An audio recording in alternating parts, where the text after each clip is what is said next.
You are listening to Making It in the Toy Industry, episode number 268.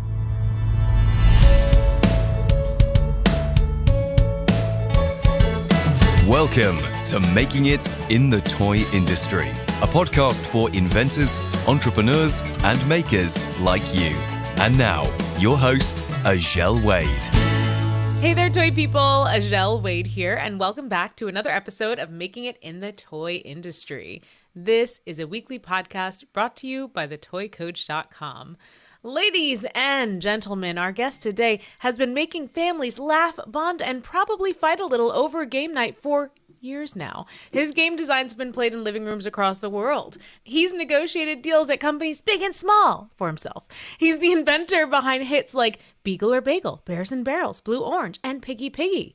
He has been named in the Mojo 106 years in a row, one Game Innovator of the Year at the Taggies, and today he's here to share the honest truth about making it as a game inventor. Give it up for the one and the only Jeremy Posner. Welcome to the show. Hi, everyone. That was lovely. Yeah, I did that. Thanks, Azhelle. Yeah. Well, I had to give you a special intro because I tease you for sounding like John Mulaney. So I thought No, that's fair. If I made you like a comedic drama intro, it would just be fitting, you know? I'll take it. Yeah. So my husband always tells me that I'm the only one that thinks you sound like John Mulaney, but I've heard it before. I've definitely heard it before. So you're not the only person, but love it. Yeah, it's especially if I turn it on, it can get there. But this is not a John Mulaney podcast. I was on one of those last week. Wait, what do you mean? Why were you on a John Mulaney? Okay. I was not on a John Mulaney. First off, I don't know what a John Mulaney podcast is or what they would do. He does have like live with whatever. I'm going to get you to say this is John Mulaney and the toy coach is the best toy coach in the world. And then I'm going to just use that. I feel like I might get in trouble. Yeah, a little bit. Okay. This is not John Mulaney, and use the toy coach. Azhelle's great. This is not John Mulaney. I promise. I will stop with the John Mulaney comparisons for now, but he is one of my favorite comedians. But I had to give you that grand intro because in a way you're kind of a performer. You know, your stage just happens to be games. You know, you're creating experiences that bring people together, make them laugh.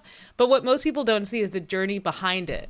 The hours of rejection, the persistence that it actually takes to make it as a game inventor. So I want to start there because I think so many people see the fun side, but don't really realize how tough this industry can be. And then people that realize how tough it can be may wonder why the heck anybody would still do it. So I feel like you're the perfect person to talk about both sides of that. Yeah, absolutely. No, it is by no means not a struggle. If you want to double or triple, or I don't know how many negatives that was in a row. There is no means not a struggle. It very much is challenging. I started my company 8 years ago. The past 2 quarters were the first 2 quarters that I hit my royalty goals. Oh, wow.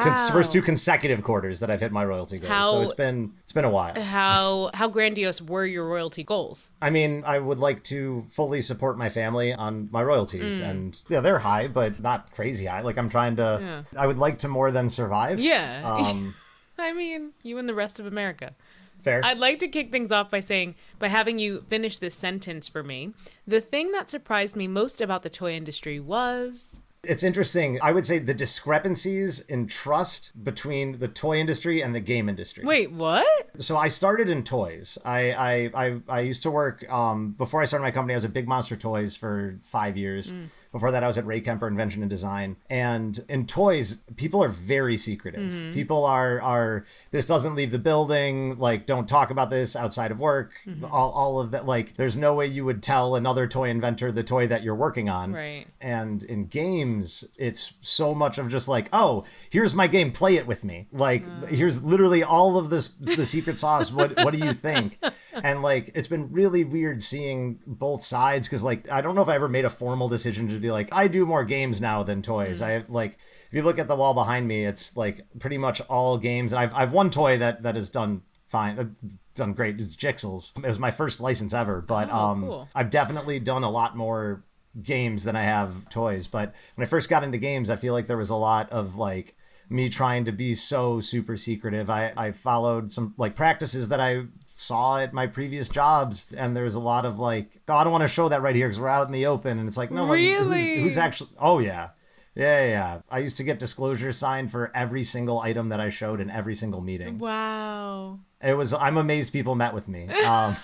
I don't know. I just thought that was very interesting to see it on both is. sides. That is interesting. Huh. Well, I want to first talk about the harsh realities of being a toy and game inventor. So let's start with the truth. It's not an easy industry to break into. You said you actually worked for a toy company first? Yeah. So the route that I took, my path of like into the game industry as a like well-known game designer, Right. or not well-known, but wherever I am, however I got here. Pretty known. Thank you. That's a compliment. Thank you. People have heard your name before, probably. Or your voice. Maybe not on you, Yeah. but. Okay, nice. You said you were done. I lied. So I got very lucky of getting into the toy industry. So I won my Taggy in 2016 for Game Innovator of the Year. I was still working at Big Monster Toys at the time. Oh, I didn't know. And so when I left there, I had like 2 really big anyone will work with me vouchers of Oh, wow. I was the Taggy 2016 Game Innovator of the Year, and also I used to work at Big Monster Toys. Wow. And like along with that, I mean, I've had like probably 7 or 8 games that I could claim were mine-ish, like games that I was like the lead designer or one of the co-creators on Fair. at BMT. So like getting a meeting with Hasbro normally is like a very hard part for most game inventors, and for me that wasn't necessarily the hard part for me. But weirdly, if I could go back and do it all again, yes, like that was a very nice leg up and a great advantage. But like the delay and how long it takes to start making money, just to be like, okay, I'm gonna go license games now. I'm gonna make no royalties for at least 2 years. Right. Like there's Yeah. even if you license something right away, it's like, okay, you license it right away, and then it still has to come out, They have to and then develop it still has to and pay then it off has its to sell. advance. Yeah. And and it has to sell and it has to do all of these things, and so if I could start the process again, I would love to like go back and actually use my degree in mechanical engineering, like go get like an engineering job and then design games on the side. But also like if I did that, like I didn't know I wanted to do games when I left college. Like I thought I wanted to work in toys, and I did, and it was when I was at Big Monster Toys, like about half of the items I was doing were games, and I was getting like more and more into game design. Yeah. And so essentially like I could have gone and gotten a job with a board game company, but no matter where I worked, there would be some amount of hand tying of what I can't do. And I didn't want any of that. And so I actually last year for a while I was like looking at getting a job. We needed insurance for my family. And so I briefly got a job in sales, and like You did? Then I did. I was there for a month. It was a horrible experience. And then Bandit from Bluey told me that I should be inventing games. So I What? took a sign from the universe. And so like last year, right before Gen Con, I was trying to decide, I was like, do I quit my job and just focus on games because I'm hating every second of this, and like I can like save it and blah, blah, blah, blah. And then I was watching an episode of Bluey with my wife and my son. And in the episode, like Bandit keeps trying to leave, and Bluey and Bingo are like, no, stay, play with us. And eventually he's like, I have to go, I have to do my job. And Bluey says, well, what's my job? And Bandit, who I should mention is like the ideal father in my mind, like he's like, if I never know what to do, is like, what would Bandit do in this parenting situation? Bandit goes, your job is to make games. And like I'm like in this like weird lost place of like, what am I doing the right thing? It's like, all right, Bandit said it, that's what I'm doing now. Fortunately, my wife got an awesome job that got us benefits, and so now like everything's perfect, and I'm very happy with all of it. Oh, But, that's so great. You know, it's always better that we don't know what we're getting into when we jump into it. Because, like, I also would like to invent more things on the side. But what people don't realize is when you do something like start a business or take on a side hustle, your time gets completely monopolized. And you think, like, oh, yeah, but, like, I have free time on the weekends or at night. And you have no brain power left. So had you done that, you may not even have gotten to where you are today. Oh, yeah, I don't think I would. I give it as advice that You would not even take. You didn't do it, and you probably wouldn't do it. Well, I think if I knew that like I wanted to license games, like if I knew everything I knew now and went back, because like when I went back to like look for a job, I was like, okay, can I get a job using my engineering degree? Right. And what I found was I could get a job as a starting engineer, but like I'd be a 36-year-old starting engineer. Yeah. And everyone else my age was like a senior engineer. They've focused in something and specialized, and it's like, oh, you have to do what you actually want to do. Unfortunately, like money does control a lot of what we can experience in life, obviously. But at the end of the day, if you're not willing to give up on your dream and you just try to split your attention, you're probably just not going to get either way. You're not going to get the money that you want from the stable job, and you're not even going to hit the dream that you want. You're just going to be in this in between. So you had to suffer a bit, but you suffered and you came out on the other side. Yeah. Definitely it was rocky. Yeah. I mean, one of the other hard parts, and obviously this isn't going to affect everyone, but I suffer from migraines and like the financial stresses and the stress of just like running a business, like very much got like affect my head. And so there's a lot of days where I'm migrained out, less effective than I would have been and all of this. And so maybe for me, because these high stress moments are more likely to cause me migraines, it would have been better to dip my toe in and go that direction. Whereas if someone is a risk taker and they want to dive in, it's dive-inable. It's hard. I don't know. Like I'm a risk taker, but I am also very anxious. And when I get very anxious from money and stress, I can't sleep. And I still want to do this. I don't know. Sure. I'm crazy. But like, I don't know. I'm like, I think it's worth it. I think it's worth it. You can't help but be who you are. And I'm so thankful for making enough money to support my family doing what I love. Well, yeah, wait, let me go. That's outstanding. I have to keep going because we're not even going to get to the good stuff. I still want to talk about the hard stuff because I recently, when we're talking, is just after New York Toy Fair. And recently, a lot of my students have come back from that, and some of them are feeling already rejected because they're not getting the follow-up responses from the companies that expressed interest and all that stuff. And I'm like, it's early, chill. Toy industry's having layoffs. People are going through a lot right now. Just give us a minute. But rejection's a huge part of the business. And I'm sure a lot of people struggle with hearing no over and over again. So when you were in the middle of hearing all these no's, how did you push through those moments to keep doing what you're doing and feeling hopeful that there might be something on the other side? Yeah, no, that's great. That's a great question. I think a lot of it was like figuring out people's feedback. Like what was one of the things that upset me a lot, not upset me a lot, but not a huge fan of, like when you're in a room and you're pitching to XYZ toy company and they're like, oh, that's so great. I love it. And then you're like, okay, cool. Like send me the video, and you send the video and then they never respond to you because they didn't actually like it. And they were just trying to be nice to protect your feelings, but you don't know, like, because it's free for them to say, I like it. Yeah. It's figuring out who is giving you valid responses, and then also like people's feedback is crazily important too, because like a lot of times if I'm showing a game and I keep hearing no, it's like, okay, that's one thing, but if I keep hearing no for the same reason, right, like, oh, okay, I need to do something about this game. And like I had a huge light bulb moment. Ken Gruhl and I self-published a game. It was called Bunch of Butts. It's okay. Yeah, you can look it up. It comes in a foam. It comes in a foam butt packaging. There it is behind me, stuck to the wall. No, I'm gonna look it up. But when we produced it, one of the things that we realized was like, okay, let's do it. It was a card game, and we're like, it needs something more. And we ended up putting it in this like foam butt card holder. And we're like, great, now it's sellable, blah, blah, blah. And we looked back and we're like, would we self-publish any of the other games? Like, no, like I wouldn't self-publish it because like it doesn't have that zhuzh. And it's like, why is anyone going to publish it if it doesn't have it? I call that like every a single toyetic element. And in this game, at least, it's got that like plastic piece that adds like a play pattern to it. Adds to the play experience. Yeah, it's a hook. Yeah. It's the thing that makes it sellable, that magic thing that makes someone want to engage with it. And so I started asking myself, like, obviously I'm not going to self-publish every single idea that I have. Right. But if I were a toy company, would I do this one? And some of them were like, no, because it does this. And it's like, that's why everyone else is saying no. Like it used to be so easy for me just like iron over a problem of like, yeah, like there's this problem in the game, but like, oh, the rest of it's so great. It's like, why'd no one do it? It's like, well, there was a problem there. So hearing those no's, being able to like figure out what is valid, and like a lot of it is like who to listen to, of like there are certain people when I pitch to where it's like their feedback's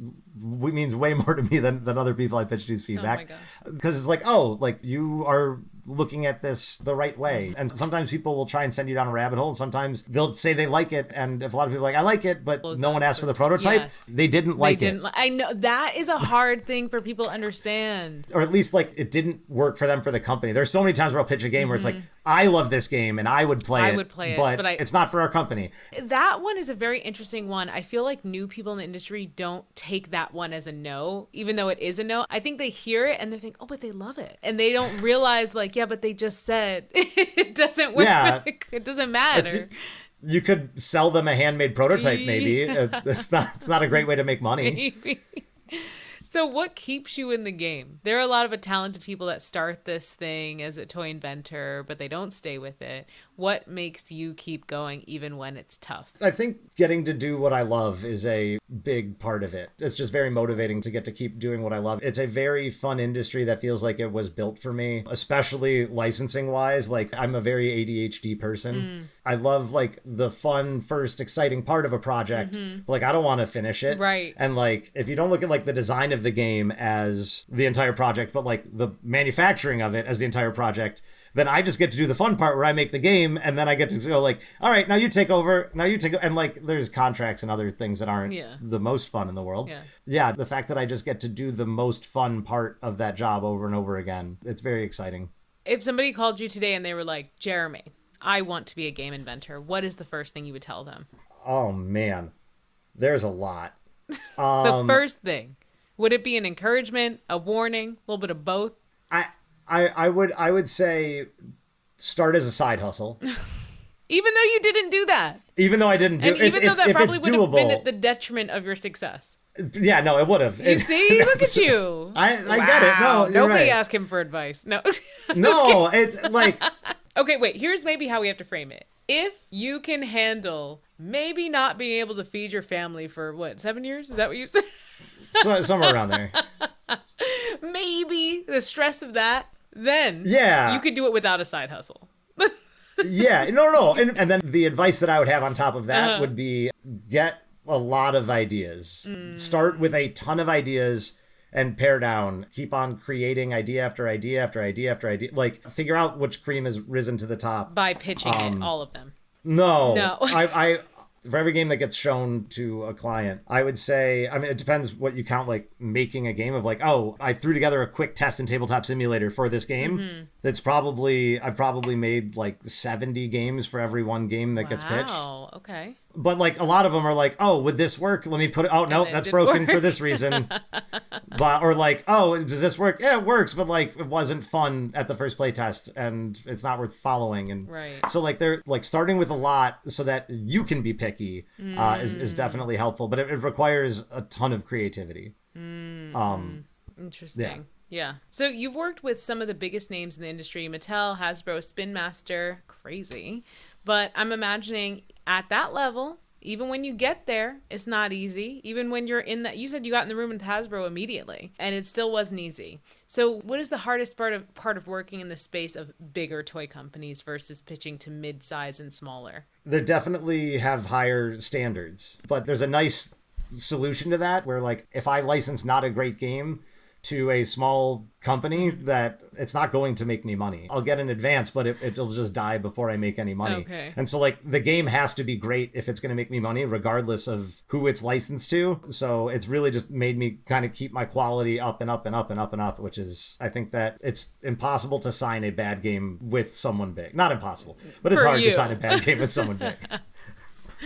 Okay, and now we're going to get into your wins, but I want to talk about misses. Is there any game that you truly believed in, but then it flopped? It just didn't make it?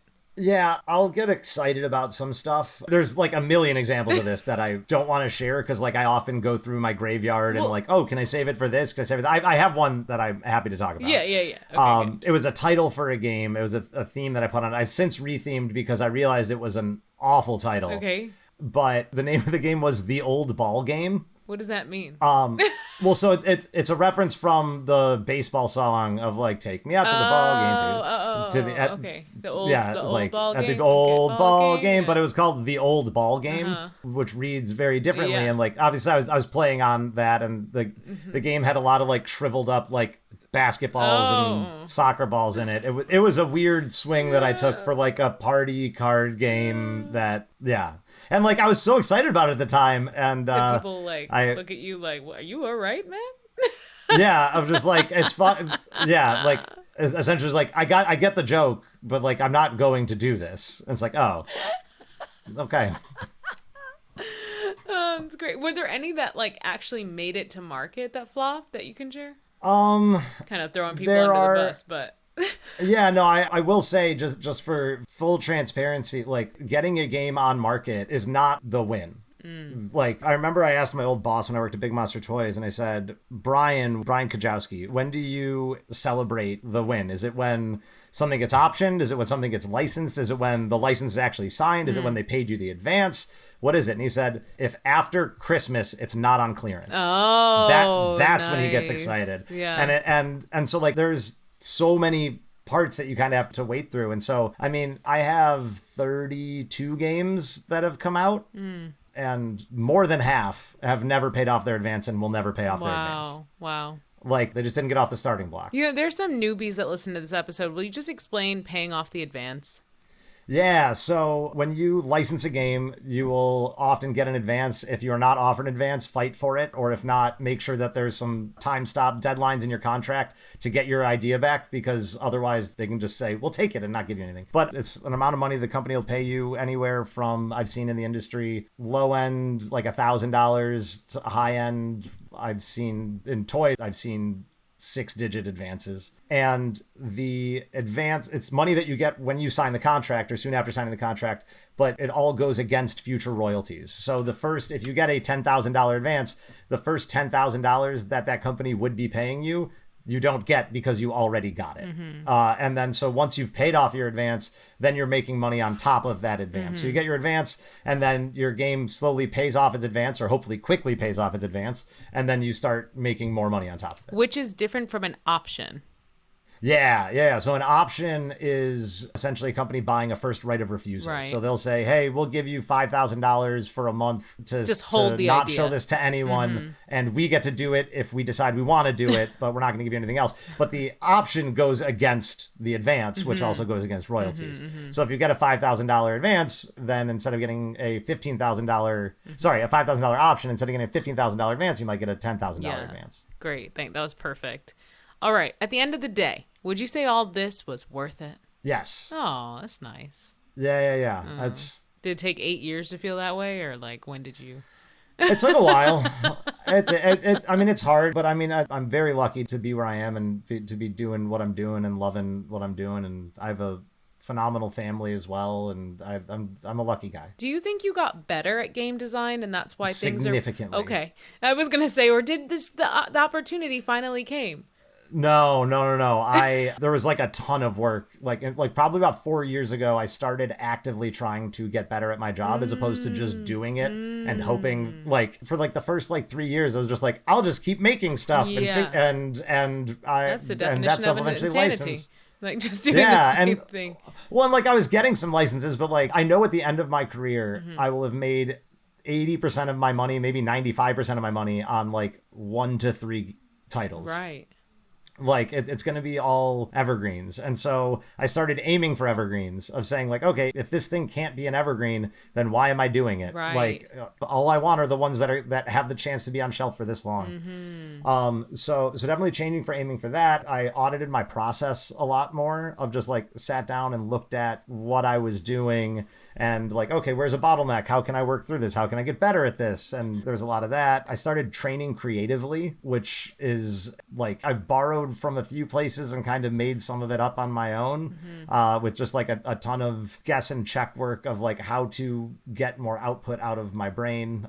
So yeah, I've definitely gotten a lot better. This is a very important thing to say. Like so many inventors, you know, the ones that like are so passionate about the few ideas they have and they keep repitching them, or they do come up with other ideas, but you can see the way they develop them is the same, like the thought process behind it's the same and it's not quite enough. This is so important to tell those people that if it's been a few years and you've been through so many ideas and so many pitches and nothing is landing or very few is landing, maybe it's time to look at your process. Like maybe it's time to level up your skill. And that's nothing to be ashamed of. We all get better at, like if we had a full-time job, you wouldn't stay at the same level year after year. You would go up that ladder, you would get better at your job. So I think that whole section you just said is so important. Audit your process, look at how to get more out of your brain creatively. That was great. Thank you so much for that. Yeah, I teach creative methodology through board game design at Lawrence Tech. I've done it for a couple of years. It's a local college, and it's been very interesting, like teaching so many people how to do game design and going through all that process. I've learned a ton, and also I don't know. I listen to a lot of podcasts. I've done like a lot of research on like how the brain works. So like specifically like how does dopamine work? Because for me, it was like that was a crazy thing of like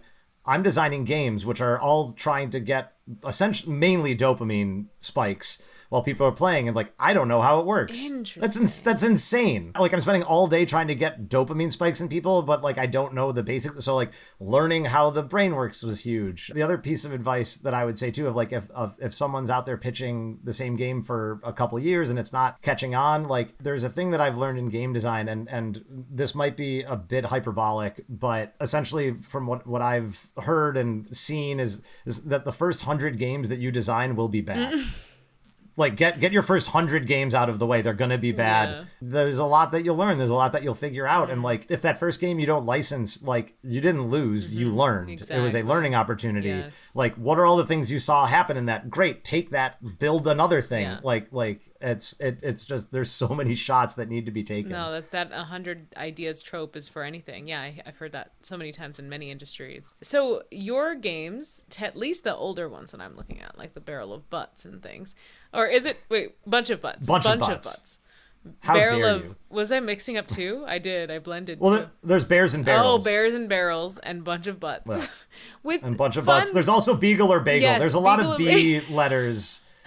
Where do these quirky, weird ideas, the piggy, like where does this come from? Are you just like going through a dictionary and just like randomly, like what are you doing? Yeah, they all come from different places. So I've been working a lot on my creative process too, and like figuring out how to do brainstorms. And as I mentioned earlier, training creatively, I think has really opened a lot of doors for that as well. Of like, I have a process that a while ago I developed with Ken Gruhl, who's my co-designer on a lot of different games. Where we'll do these, we call them creative sprints, where essentially like we started at just 5 minutes, and the rule is you sit down and you just write for 5 minutes. You come up with a topic and we say party games, and then we would write for 5 minutes, and then we'd go through what we came up with each other. And then we extended it and we go for 6 minutes and then 7 and then 8.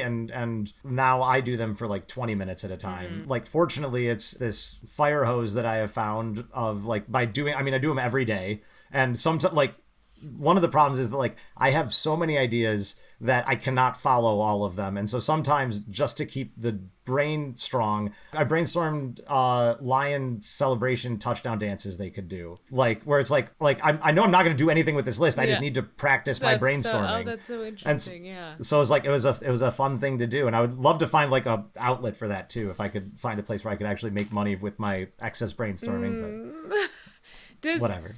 That's so interesting. Does the advent of AI worry you at all, and how much people are using it to do some initial brainstorming? No. I don't know. It's worrying me about what? Like they're Well, about several things. I mean, worry about, one, the replacement of creatives, which is what everyone's worried about, but two, the expectation of speed. Like when we spend time coming up with ideas, there are definitely better ideas, but of course they take 20 minutes versus 2 seconds. So do you worry about like the industry changing its expectations of speed? So I use AI every day. I'm a paying member user of ChatGPT. Paying member. I worship the ChatGPT cross and So like I use it a ton, and I know like essentially, I mean, it's the most powerful tool I think that humans have created.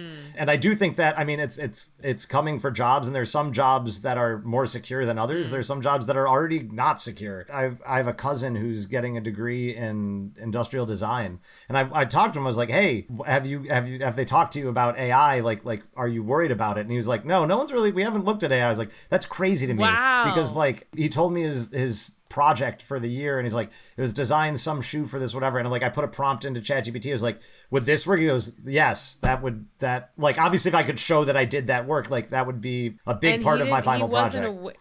Wow. Well, he is now, and he uses it now, and but I warned him, I was like, the jobs for industrial designers, they're not going to be more of them available. It's just the industrial designers that are using AI and saying, okay, let me use this to do that part of my job, but still use my eyes. So I like the best industrial designer in the world is just going to be able to do 100 times more jobs than everyone else, and so they're going to be able to take way more of the job. So I think that it will move forward the people who are using it. But I do think eventually, like right now, I can go toe to toe with ChatGPT and I can still beat it at game design. It is not a very good game designer. It's not yet. a good. No, it just like changes everything halfway through. You're like, wait, wasn't there a? But I use it for like if I'm trying to put a theme on my game and I go, oh man, I need a theme for this game, and like there's this moment where like all this tension builds and then something happens, and I'll say, ChatGPT, give me 30 examples where something builds and then this happens, and it goes blah, blah, blah, volcanoes. Yeah. Oh, volcanoes. Okay, give me a bunch of volcano puns and idioms that sound like they could be board game names, and like kind of like working through that. So like it speeds me up, but I think there's times to know when to follow it and times to know when not to follow it. And there's also a lot of times where like people are posting with it and I'm like, I can tell that you wrote that with ChatGPT, or you can tell when a game's been named by it. You can tell when an instruction is written by it. Like you can tell. It's interesting because it puts like this weird sour onto it. Sour? Of like when someone is reading it, at least for me, like if I look at an art image, if someone makes an Instagram post and it's like obviously an AI image that they just slapped together and like made it, like they spent like less than a minute on it because, and it's like, I'm not impressed at the thing you made. Yeah. Like, yes, you used AI. You didn't put in a lot of time for this. Yeah. I mean, the images are one, but I see less AI images posted, and I guess I see more copy. There's a lot of copy. Because it's like so emoji heavy. And the weirdest, in like it's like a teenage girl just like was like, and it's a weird like echo chamber problem because like AI is training on all these posts, now. but now it's training on itself, so it's just like it's turning into this weird. Okay,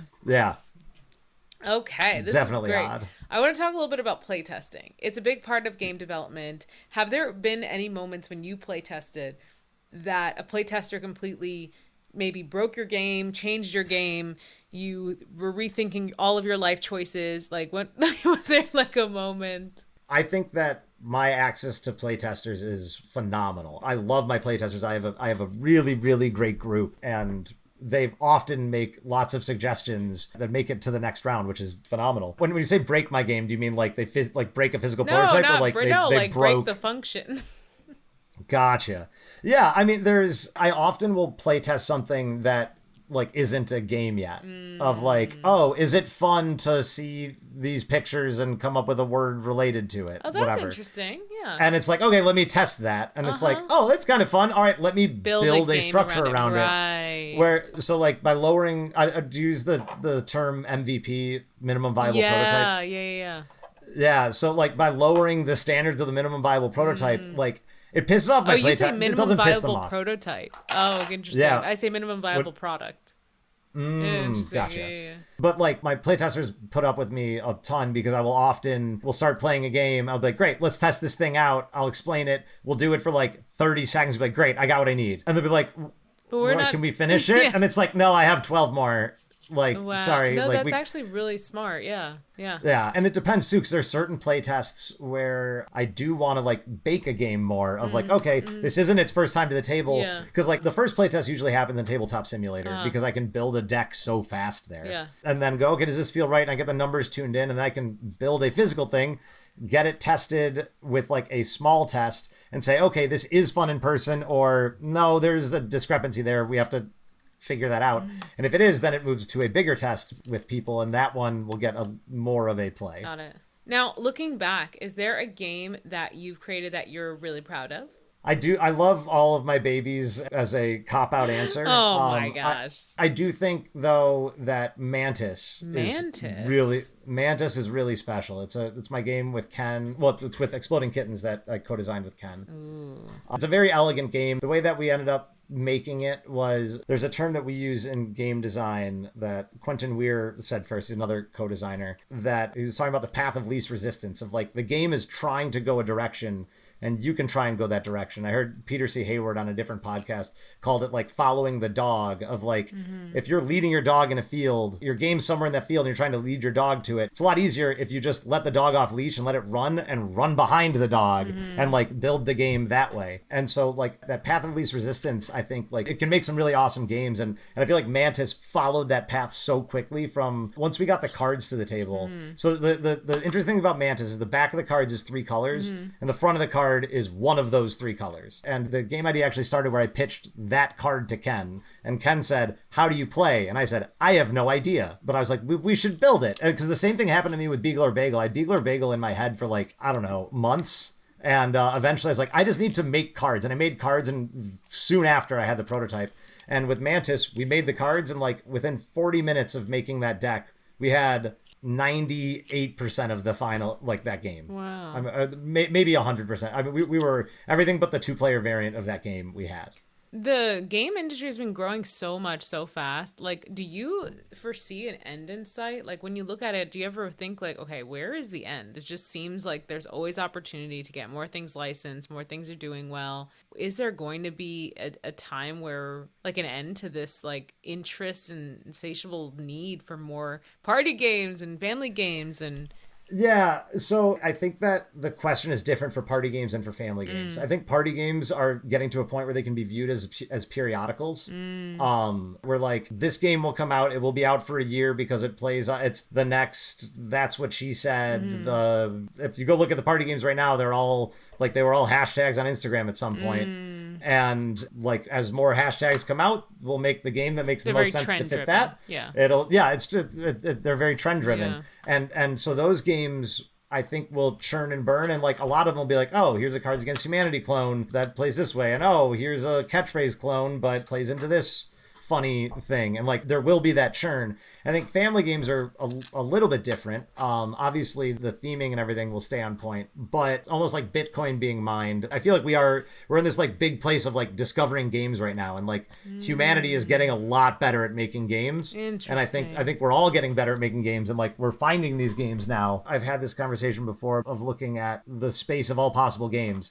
If you look at all the space of all possible games of like, oh, a drafting game mixed with a dice rolling, whatever. Yeah. Like, that game exists. Is it fun? I have no idea. Right. But, like, someone has to put it together, and at some point, someone will put it together, and they'll follow the dog and see if it's a big, fun game, and that game will get made, and, like, it will get harder and harder to do. But I don't think in my lifetime, I think AI is a bigger worry than humans exhausting that. I mean, I love that you think, like, how you're phrasing it as it's an expanding category that we are getting better at inventing for, and consumers we are getting better at enjoying and experiencing. But I guess I always wonder about it from just the perspective of the toy industry being so trend focused, and how like 7 years ago the adult game aisle didn't really exist and the family game aisle was like 3 feet in Target, and now those are like 20-foot section, like their whole aisle. Yeah. I mean, it's like, where did all this space come from? Number one, who lost their whole business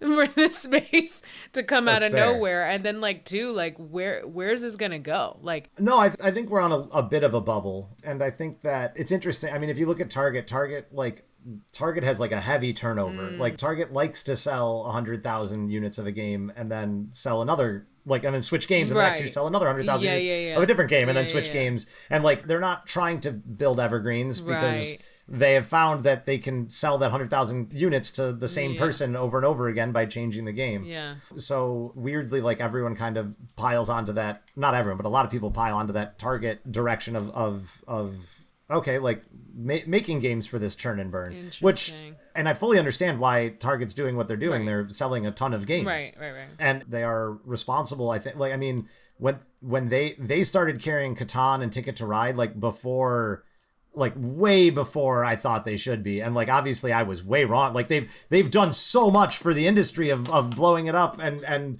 like, oh, look at all of the things you can buy at Target. Like all of the gateway and like even to hobby games are in Target. Like it's awesome. Yeah, it's crazy. So they've definitely blown it up. I think that the bubble will condense a little bit. I think that got a little overinflated from COVID, but also like of people not going out, but also I think people are going out less. Agree. I really agree too. Now maybe because of financial reasons, but also because we just learned a different way to connect with each other. That's as well. Yeah, I can be social through my phone, right? So I'll play board games with people when I need to get away from my phone, which I spend too much time on. Okay, let's move on to our closing questions. This has been such a great interview. I'd love to hear what's next for you, if there are any dream projects or ideas you're working on you're excited about that you want to share. Yeah, I've had this, like when I started job hunting, I was like looking for like some weird things, and like there were a few paths that I followed where it's like, this isn't job hunting. Calling this job hunting is not fair because it's like weirdly going after dreams, and I mean I didn't spend too much time on them, but I always thought it would be really fun to like do something in fan engagement. I would love to like work for a professional sporting team. Because like right now, like when you go to a sporting event, if you go to a Pistons game, it's like 95% about that basketball game. And when there's not basketball happening, there's like, okay, there's dancing on a Jumbotron, but like things haven't changed at a sporting event in like since I was a kid. Like it's the Jumbotron got nicer, but like I feel like there's a lot you could do there. I also would love to be hired to fix Pro Bowl weekend. I think that would be. I think that Pro Bowl weekend, what are you saying? Like for Pro Bowl, the NFL, they're like. So like the NBA has their like their NBA All-Star weekend. That's like the NFL's Pro Bowl weekend, and it's awful. It's like not fun to watch. It doesn't look like it's fun to play in, and like I feel like I could go in there and just like make the whole thing fun and engaging. You should hang out with Barry and Jason because that feels like I love Barry and Jason. Yeah, they're like that feels like their area wheelhouse. And I do know there is actually someone on there's a sporting company, Red Bull's Arena, that's on our email list, so probably listens to this podcast. So. Ooh, hire me. Yeah, exactly. So the only other dream job that I should mention too is I would love to design more game shows. They're very, very fun, and I have no outlet for them, but I brainstorm them anyway. So I have a huge list of game shows if anyone wants to chat. And if somebody does want to chat, where can people find you? Oh man, I am not good at the whole find me on the internet thing. Well, what's your contact? Like, what do you want to share? Yeah, no, I get it. Are you ready for the nerdiest plug of all time? What is it? Find me on LinkedIn, please. Oh, that's great. No, that's normal. People do that. I deleted Instagram and Facebook off of my phone because I did not like how easy it was for me to pull out my phone and then be like, 10 minutes later, be like, how did I do that? Where did time go? Exactly. And I don't do that on LinkedIn. So LinkedIn is the only social media on my phone. It's so boring. It's like you don't really want to scroll LinkedIn. It's like, you know why? Yeah. It's just a bunch of accolades. It's just a bunch of like every scroll. It's like, I'm so proud. Thank you so much. I mean, good for you all. It's wonderful. I'm so happy for you, but it's just not what I'm here for. Yeah, that's fair. Very fair. But find me on LinkedIn. That's we will put Jeremy Posner. Jeremy Posner. We will put the link in the show notes. And before I let you go, I have to ask you my favorite question of all time. What toy or game blew your mind as a kid? So when I was a kid, I spent like $50 of my own money on this drone toy. Wow. And, like I bought it from a magazine, and it was like this quadcopter. And it came and it was connected to the controller with a wire because that way, like, they didn't have to carry the weight of the battery. And it was like interestingly photographed so that you couldn't really tell that it was wired. And I was destroyed by that. And so ever since now we have like all those like little quadcopters, like just being able to fly around a toy. It is cool. Like for like $10 now, it's insane. Some company sent me this like rocket drone, and I'd never owned a drone before, and I just thought like, oh, this is whatever. And as soon as it got in the air, I was like, this is awesome. It's so cool. And it was like, and so like I wanted it as a kid and I never had it, and now playing with it being cool, I was like, I was right. Oh my gosh. What was it called? I don't know what it was called. It was, but like the wired thing. But now, just like now, the drone that you can get now is the toy that would have blown my mind that I tried to own as a child. The toy you and thought it instead was. spent like all of my allowance The on. toy you thought it was. Yeah, in the 80s, we Yeah. had some questionable marketing practices, didn't we? Like 80s and 90s, like they would just do whatever they wanted on those commercials and nobody was holding them to anything. Yeah. Like, wild. Oh man. Absolutely. It was so great to have you on the show. And you shared that people can connect with you on LinkedIn, but your invention studio is Shenanigan Toys and Games? Shenanigans, Toys, and Games. Yeah, Shenanigans Toys and Games. So where can people connect and check out that studio and everything you've done there? shenaniganstoysandgames.com. Perfect. Why not? John Mulaney, thank you so much for joining me on the show today. You're welcome. Jeremy, thank you so much for joining me on the show today. I appreciate you. And you, Thanks, Azhelle. you, dear listener, if you love this podcast and you haven't already left a review, what are you waiting for? Your reviews keep me and amazing guests like John Mulaney coming back week after week. And every time a new review comes in, I get notified on my phone, puts a smile on my face, and tell my husband and my mom. It's great. So please, wherever you're listening, leave a rating and review. As always, thank you so much for spending this time with me. I know your time is valuable and that there are a ton of podcasts out there. So it truly means the world to me that you tune into this one. Until next week, I'll see you later, toy people. Bye, toy people. Thanks for listening to the Making It in the Toy Industry podcast with Azhelle Wade. Head over to thetoycoach.com for more information, tips, and advice.